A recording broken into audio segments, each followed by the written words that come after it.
Voice of America میں خوش آمدید. میں ہوں علی فرقان. ہمارے ساتھ موجود ہیں پاکستان کی قومی اسمبلی کے اسپیکر جناب راجہ پرویز اشرف. بہت شکریہ آپ کا وائس آف امریکہ کو وقت کے لیے. کیا عدلیہ اور پارلیمان ایک دوسرے کے سامنے کھڑے ہو چکے ہیں؟ دیکھیں، میں تو یہ نہیں کہوں گا کہ وہ ایک دوسرے کے سامنے کھڑے ہو چکے ہیں، لیکن ایک بات ہے کہ اس وقت جو معاملات جس طرف جا رہے ہیں اس میں ایک چیز واضح طور پر میں سمجھتا ہوں عوام بھی محسوس کر رہے ہیں کہ وہ کچھ ہو رہا ہے. میں عدلیہ کے حوالے سے بات کروں گا کہ اگر پارلیمان کی طرف سے یہ اور پاکستان کے عوام کی طرف سے یا کچھ عوام کی طرف سے یا نصف سے زیادہ عوام کی طرف سے یا ایک کثرت کی رائے یا اقلیت کی بھی اگر رائے ہے، اور اسی طرح کہ اگر پاکستان کی وکلاء برادری کی طرف سے یہ ڈیمانڈ ہے کہ آپ full bench full court reference میں بنائیں، اس کا فل مطلب تمام ججز پر مشتمل ایک بینچ تشکیل پا جائے اور جو فیصلہ بھی کرے گا وہ سب کو منظور ہوگا، تو میں ایز اے پولیٹیکل ورکر اور ایز اے اسپیکر بھی میں یہ سمجھتا ہوں کہ اس میں کیا قباحت ہے. اگر صرف اتنی سی بات سے اب ہم دور ہو سکتا ہے اور یہ جو ملک میں ایک ہیجانی کیفیت ہے یہ ختم ہو سکتی ہے، تو کیا لگتا ہے آپ کو یہ صورتحال کہیں تھمے گی یا مزید آگے بڑھتی جائے گی؟ دیکھیں میں سمجھتا ہوں کہ ایک بات تو بڑی طے ہے کہ اگر ہم نے پارلیمان کو یہاں زچ کر دیا، پارلیمان پر ہم نے کوئی قدغن لگا دی کہ آپ وہی قانون سازی کریں گے جو کوئی ABCD چاہے گا یا کوئی سپریم کورٹ چاہے گا یا ہائی کورٹ چاہے گا، تو پھر آئین سازی بھی انہیں کو کرنی چاہیے.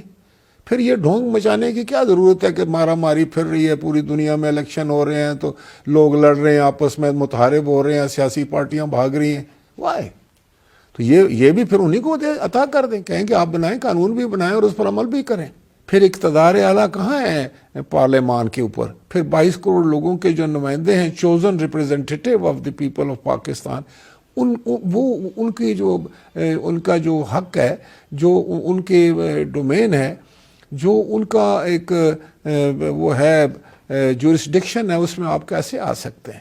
اگر آپ آگے ہیں تو پھر یہ ظاہر ہے پھر آپ کی ڈومین میں بھی لوگ جانا شروع کر دیں گے. سپریم کورٹ کے جس رویے کا آپ شکوہ کر رہے ہیں، پارلیمان کی جانب سے بھی تو جواباً اسی قسم کا ہی رویہ اپنایا جا رہا ہے. دیکھیں نا، اب اگر آپ کسی پر اٹیک کریں گے تو وہ کیا کرے گا؟ وہ بھی تو کچھ جو اس کے پاس ہے ہاتھ پاؤں مارے گا نا اپنے. دیکھیں نا، اب مثال کے طور پہ بالکل اس میں ہم یہاں تک تو میں خود چاہتا ہوں کہ یہ ایسا بھی نہیں ہونا چاہیے کہ جواب ہی لکھنے پر ہم بیٹھ جائیں، لیکن کچھ اگر ضروری باتیں آ جاتی ہیں ہاؤس کے اوپر، ممبران آ کر اٹھاتے ہیں، تو وہ پھر ان کی بات بھی تو سننی پڑتی ہے. چیف جسٹس ایسا کیا اقدام لیں کہ یہ صورتحال تھم سکے؟ میں سمجھتا ہوں کہ دیکھیں، اب اگر فرض کرو الیکشن کا ہی ہے رولا، اب ہوا نا، یہ تو ایک ذاتی اناد اس کی طرف ہم جا رہے ہیں کہ وہ میری پرسنل ایگو کا معاملہ بن گیا. اب کبھی ایسے نہیں ہوا میرے بھائی، جو سننی تو سب کی چاہیے نا. اب اسی طرح میں سمجھتا ہوں کہ حکومت کو بھی بہت زیادہ اس پہ ہٹ درمی نہیں کرنی چاہیے. ان کو اپنے سیاسی معاملات کبھی کورٹ میں نہیں لے کے جانے چاہیے کہ ہم اپنے معاملات خود بیٹھ کر طے کریں، پارلیمان میں بیٹھ کر طے کریں. یہ کیسے ہو سکتا ہے کہ جو بات ہم پارلیمان میں طے نہیں کر سکتے، پارلیمان کے باہر بیٹھ جائیں، کسی ایک فورم پر اپنے تئیں بیٹھ جائیں. ایک اگر کہتا ہے کہ میں وہاں نہیں جاتا تو تیسری جگہ بیٹھ جائیں، لیکن اپنے سیاسی معاملات کو خود حل کریں. اگر آپ اپنے سیاسی معاملات کو عدالتوں میں لے کے جائیں گے تو آپ کا نقصان تو ہوگا ہی، لیکن آپ کے ملک کی عدلیہ کا بھی نقصان ہوتا ہے. اس میں آپ کی عدلیہ کمزور ہوگی. سیاست میں ڈویژن ضروری ہے، لیکن سپریم کورٹ میں ڈویژن ہونا جو ہے یہ خطرناک بات ہے. یہ اس پہ سوچیں جو میں کہہ رہا ہوں. سیاست میں تو اگر ڈویژن نہ ہو، اگر تقسیم نہ ہو تو سیاست نہیں چل سکتی. لیکن اگر یہی ڈویژن جو ہے یہ سپریم کورٹ میں چلی جاتی ہے تو پھر سپریم کورٹ نہیں چل سکتی. یہ میں کہنا چاہ رہا تھا. آرمی چیف نے آپ کی صدارت میں قومی اسمبلی کے اراکین کو قومی سلامتی پر بریفنگ دی ہے. کیا ملک کو واقعتاً کچھ شدید خطرات لاحق ہے؟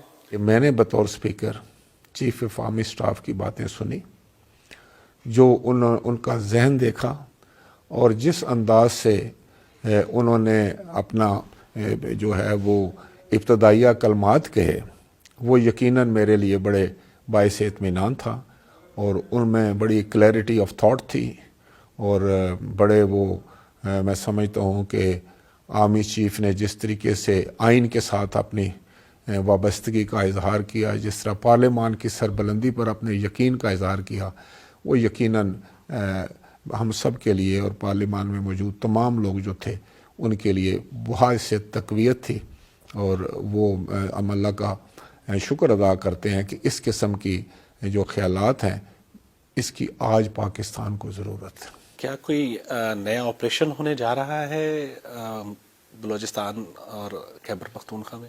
دیکھیں کوئی آپریشن وغیرہ نہیں ہو رہا ہے، لیکن ایک ان کے خلاف جو لوگ مسکرینٹس ہیں، جو لوگ جو ہے وہ دہشت گردی کے مرتکب ہو رہے ہیں، ان کے خلاف کارروائی تو جو ہے وہ لا انفورسنگ ایجنسیز کرتی ہیں، بالکل، اور وہ تو جاری رہے گا۔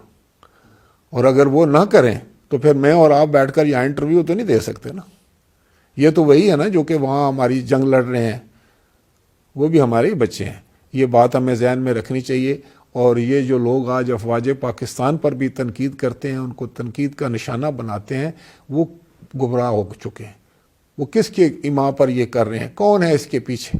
کہاں سے یہ سازش تیار ہوئی ہے؟ اس کو جو ہائیبرڈ وار کہتے ہیں، اس پہ سوچنا چاہیے۔